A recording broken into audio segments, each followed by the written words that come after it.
과학과 인문학의 만남의 하나로 명작의 조건과 장인 정신에 대해서 말씀드리겠습니다.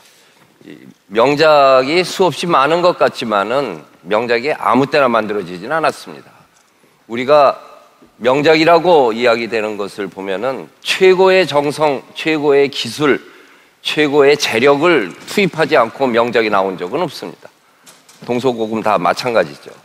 그런 의미에서 우리나라에서 명작다운 명작 처음으로 보게 되는 것은 삼국이 고대 국가 체제로 들어가는 고분 시대에 아마 금관에서부터 시작을 하게 되고, 그것이 불교 미술로 넘어가면서 또 다른 명작을 우리들이 만나게 됩니다. 명작이 갖고 있는 중요한 그 특징의 하나가 이 현재성을 갖고 있는 겁니다. 지금 이 순간에 갖고 있다 하더라도, 쓴다 하더라도 하등 이상하지 않은 것, 그러한 명작을 만나게 되는데, 지금 이게 목걸이가 신라 고분에서 나왔다니까 고분이지, 뭐 명품 브랜드 브로셔에서 찍었다고 해도 똑같이 보일 그런 거 아니겠어요? 그리고 황남대총에서 그 고분 발굴을 했더니 엄청난 유물이 나왔습니다. 38,000점의 유물이 나왔어요. 물론 금관도 나왔고요. 작년에 37년 만에 처음으로 황남대총 고분 전체를 다 공개한다고 전시를 했는데, 장소 경주에 있는 기획전시실이 좁아서 80%뿐이 못했어요. 근데 제가 신문에 보니까 58,000점을 다 공개한다고, 그래서 내가 38,000점으로 아는데 2만 점이 어디서 났나 그 경주박물관장한테 물어봤더니, 이 황남대총에서는 여러 가지 유물 나오는 중에 흉식이라고 가슴걸이라고 하는 게 있습니다. 이와 같이 이 목도리처럼 이렇게 가슴에다 걸고 목도리처럼 탁 돌린 거가 있는데, 이게 구슬이 다 깨져서 씌웠더니 2만 점이 돼가지고 이제는 58,000점으로 얘기를 하고 있답니다. 어찌됐든 간에 황금의 나라 신라의 황금을 이야기할 수 있었던 거는 이 마리칸 시절의 명품들이 그 당시 최고의 정성, 최고의 기술, 최고의 재력, 심지어는 수입 상품까지 동원을 했기 때문에 가능했고, 여기에는 터키석이 들어가 있는 금팔찌까지 나오게 됩니다. 익산 미륵사 탑이 다 없어지고 6층 저렇게만 남았어요. 1920년 일제강점기에 뒤에 시멘트로 보강을 해가지고 피레침을 세워서 보존해 왔는데, 저게 100년이 되니까 이 시멘트가 떨어져 나가기 시작을 해서 저걸 철거할 수뿐이 없게 돼 버렸습니다. 이 기회에 저 속에 있는 백제 무왕이 전설이 들어있는 여기에 사리함이 졸작이 들어갈 리가 없으니까 발견할 수 있을 때까지 파들어갔습니다. 다 드러냈어요. 잡석을 3D로 촬영해 가면서. 그랬더니 거기에서 이와 같은 그 사리함이 나왔습니다. 엄청나게 화려한 사리함이 나와요. 이 백제의 공예는 엄청나게 발달되어 있었습니다. 우리가 그냥 사리함이라고 하니까 박물관에서 봐도 그런가 보다, 금관에 대해서는 존경심을 가지면서 사리함에 대해서는 별로 존경심을 안 받는데, 그거는 한 시대의 명작이 탄생하는 과정에 대한 충분한 이해가 없었기 때문입니다. 익산 미륵사에서 나온 왕궁리 5층 탑의 사리함이 지금은 다 백제 걸로 얘기되는데 이와 같이 아름답습니다. 이게 백제의 이미지입니다. 여러분들이 백제 700년의 역사에 대해서 갖고 있는 이미지 말 안 해도 내가 잘 알죠. 계백장군, 의자왕, 삼천궁녀, 낙화암, 이게 아마 백제의 이미지일 거예요.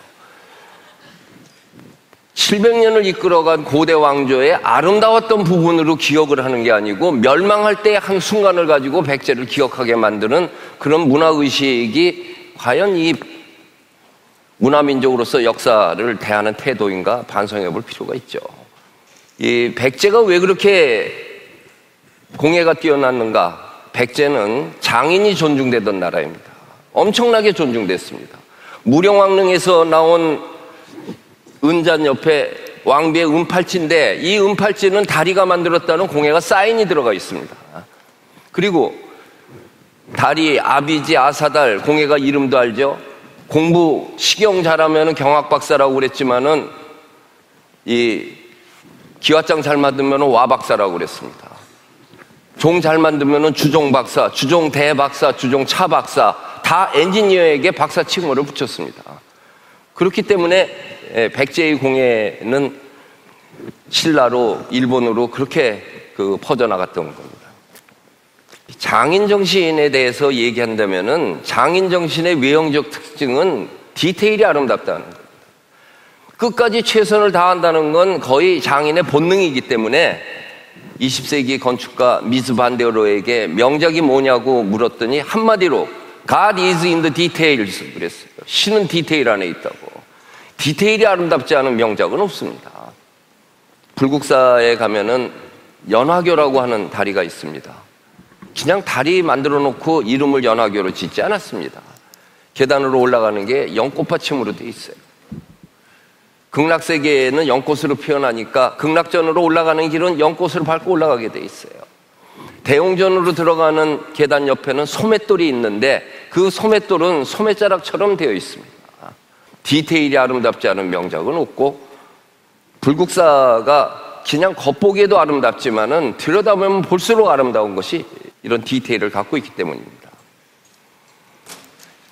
고려불화가 당대부터 원나라 때부터 섬세하고 화려하기 이를 데 없다고 그러는데 이 수월관음도의 옷자락을 보면 손이 있고 버부이가 있고 흰 사라가 걸쳐 있는데 관세음보살의 살까지 다 표현되어 있어요. 우리 학생들 얘기대로 시스루 패션 나온 거예요.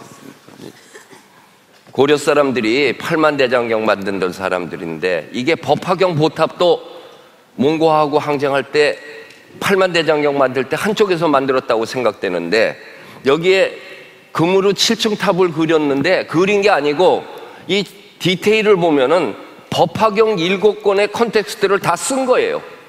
저기에서부터 이게 전부 글씨로 읽어가면 7권의 내용이에요. 저런 디테일을 갖고 있으니까 감동이죠.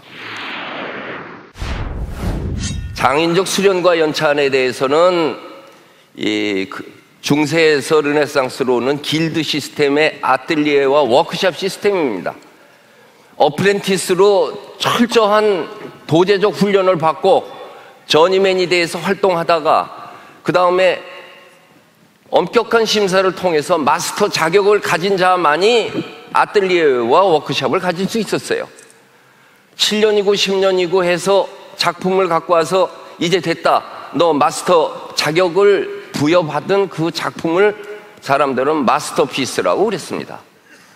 우리나라에는 그런 제도를 본 곳은 아는 게 없고 추사 김정희 선생이 추사체의 본질은 한마디로 개성으로서의 괴입니다. 괴상하게 생겼어요. 이 이론할 때 이자를 여긴 이렇게 뭉툭하고 이래요. 개자를 썼는데 여긴 두껍고 얇아요. 그런데 이분이 쓰면 멋있거든요. 우리가 쓰면 이상한데 이게 글씨의 묘를 참으로 깨달은 서예가란 빨간색으로 법도를 떠나지 않으면서 또한 법도에 구속받지 않는 법이다. 이게 사람을 아주 어렵게 만들고 미치게 만드는 거예요. 둘 중에 하나만 하려면 할 수 있겠는데 법도를 떠나지 않으면서 또한 법도에 구속받지 않는 법이다. 그 비결은 추사는 이꼬 출신에 있다고 그랬어요. 고전으로 들어가서 사골로 나오려는 거죠. 추사의 장인정신은 나는 팔뚝알에 308개의 비문을 외웠다. 70평생의 벼루 10개를 미창을 냈고 붓을 1000자루를 몽당붓을 만들었다. 그래서 초이선사가 차를 보내줘서 명선이라는 작품을 백석신군비 뜻으로 했는데 옆에 있는 백석신군비는 이렇게 생긴 건데 추사가 쓰면 이와 같은 새로운 작품으로 나온 겁니다. 법도를 지키면서 또한 법도에 구속받지 않았어요. 그리고 다산 정약용의 제자가 추사에게 와서 당호 하나 지어달라고 그랬더니 멋있게 졌어요. 너는 정약용 선생을 보배롭게 생각하는 삼방이라고 그래라. 그래가지고 보정삼방이라고 썼는데 걔네 집 뒷산이 조그매요. 그래서 산자를 이렇게 조그맣게 해버렸어요. 그게 능숙하게 법도를 떠나지 않으면서 법도에 구속받지 않는 비결이었어요. 그리고 흥선대원군이 난초를 배우러 추사에게 왔어요. 가르쳐주는데 추사가 이번엔 북청으로 귀양 갔어요.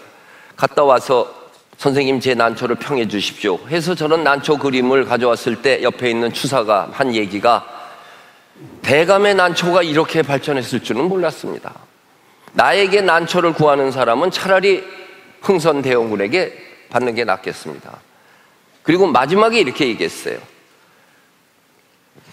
아무리 9999%, 9999분까지 이르렀다 해도 마지막 1분만은 원만하게 성취하기 어렵습니다. 이 마지막 1분은 웬만한 인력으로는 가능한 것이 아닙니다. 그렇다고 해서 이것이 인력 바깥에서 나오는 것도 아니겠죠. 요즘에 2% 부족하다고 그러죠. 추사는 0.0001% 부족하다고 더하라고 그랬습니다. 이게 장인 정신입니다. 이상 마치겠습니다.